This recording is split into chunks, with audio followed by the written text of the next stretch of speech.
Byron Read was a successful business person in the town of Coventry, having many different businesses. He purchased the Coventry Manufacturing Company lot of land, and he was a local mortician, funeral home, and ambulance services company. And sometime, I believe it was 1882, work began on the store that you see in these pictures, known as the Reed Commons. And at the time, they were top-notch, lots of different features. The basement is a workshop and storeroom where all the goods are received, and also a room specially designed for the embalming process. By means of an elevator, the goods are taken from the storeroom below to the various compartments above, while the telephone, speaking tubes, and call bells provided conversation with the workmen in and about the various rooms and in the adjacent business centers. In the center of the first or the main floor, as you enter from the street that you can see in these pictures here, the video, it would be where the business office and the sales rooms are. On the right is the carpet and paper hanging room. On the left of the office is a room second to none outside of Boston and New York for convenience, with the great displays of funeral furnishings. The second and third floors of this building are reached by elevator or some easy flights of stairs and are used for household furnitures of every description. The entire building is heated by a steam system and thoroughly furnished with all modern appliances for extinguishing fires, and real top-notch of its time. But as you see in some of these pictures now, it's pretty rough shape. Video we see, these are probably the main entrance doors. The video you see was going Washington Street, walking to the left side of the building. You can see most every window is busted out, peeling paint, overgrown with these vines. You see this adjacent building, but then also in the back, if you look through this alleyway, you see that yellow building. That was a barn that was used to store the horses you see in the previous photos, where they had the horses and the carriages, and this has been recently restored. And there's like a woodworking shop in there now, or an architecture shop, I forget which. But that building is in really, really nice shape. So here we are, we're going up to I believe it would be the second floor. And then you see the third floor come into view on the left side of this building here, all the way up to the top. You see the windows broken out, going back down. Kind of seeing a little bit, but not really. Then we're going to see these vines kind of sneak by them without getting stuck. So far, so good. We'll go down a little bit. We're going to go back to the right side of the building, up Washington Street. Now, in some of these shots, you'll actually see the home that they lived in, which is now the Gordon Funeral Home. Has some bigger formal name, but I remember growing up as the Gordon Funeral Home. There's some of the older pictures. You see the nice white mansion. That was his home right down the road. Now, the day I did this film, it was pretty windy out. I was trying to maintain control, which did pretty good job. Get a shot inside. You see some graffiti going on. See some support beams going up, getting a little closer. You see the roof must have been leaking because it's all the way down here to this floor. See the wet spots on the ceiling. Try to get a view of the entry door here. Imagine how many people have walked in and out of this building, the different stories that could be told. Show you the sign, one of the companies that were in here. trying to get the around that without hitting it, so go up underneath it without hitting the building too. Going back now, I remember around the 90s, the Hyde music was in this area. There was a like sound stage concert area. Bands would go and perform. I heard many people talk about going in here and stories of this building being haunted and such. A lot of people probably contribute to some stories for that. Here you can see inside, kind of a lot of reflection going on. But you get the idea of the condition of the building itself. So here you see the last remaining store that was in here, the wood floor store.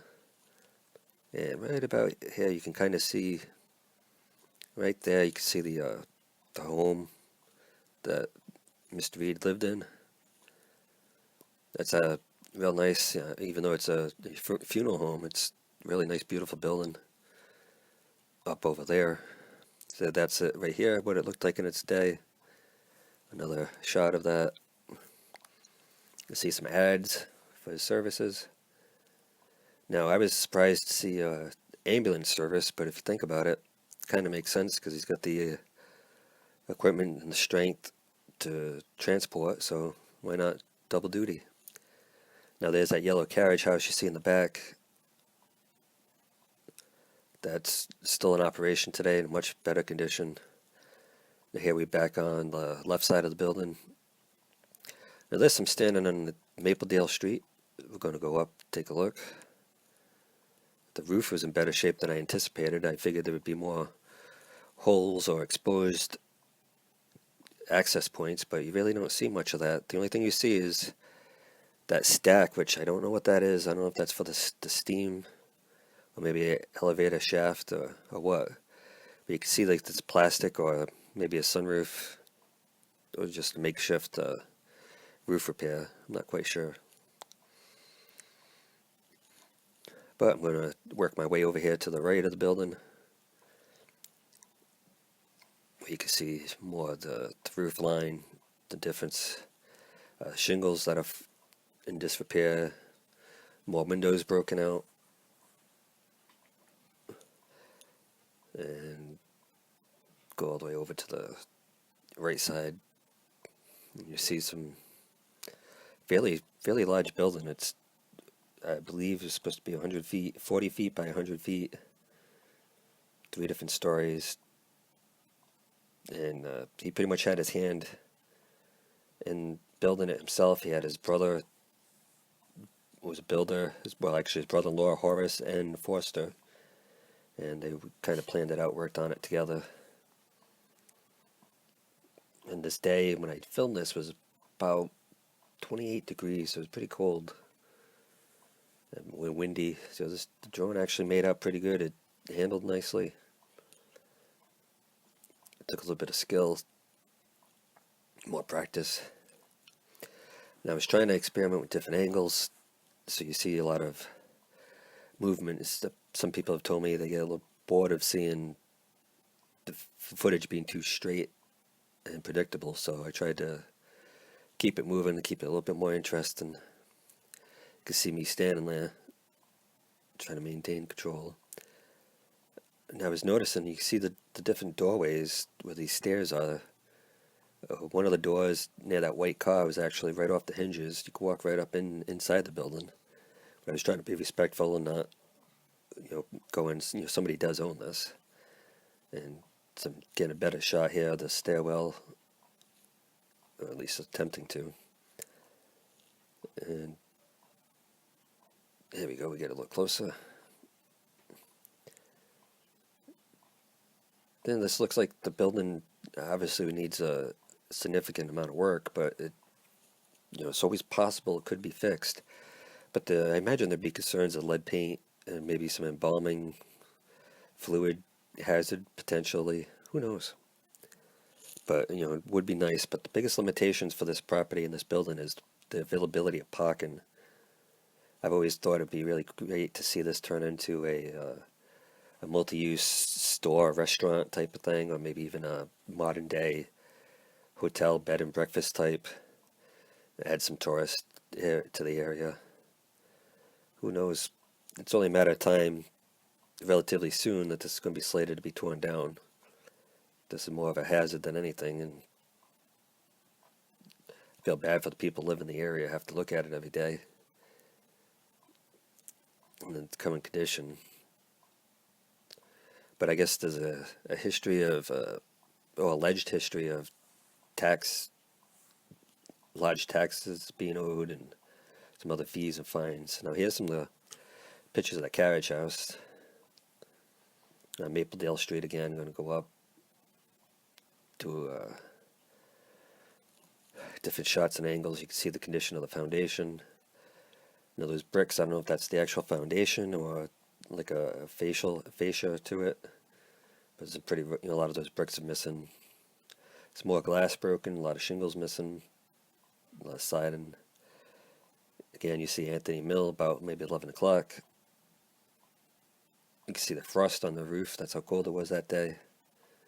On the left side of the screen, you see it. Come back down. Now, some of this building actually looks like it's literally falling as you walk near it. It's definitely be a hazard to locals. At least tempting for kids. Troubles. This is an interior shot that was taken by somebody else. They provided to me for this. There's what it looked like in its heyday. Some last storefronts that were here. Some various photos I took while I was in the air with the drone. And here we are at the cemetery that's located over by the Naughty Oak Baptist Church. That big cemetery in the corner. This is his tombstone, his family. Well, this concludes the video. I hope you enjoyed it. I'll see you next time.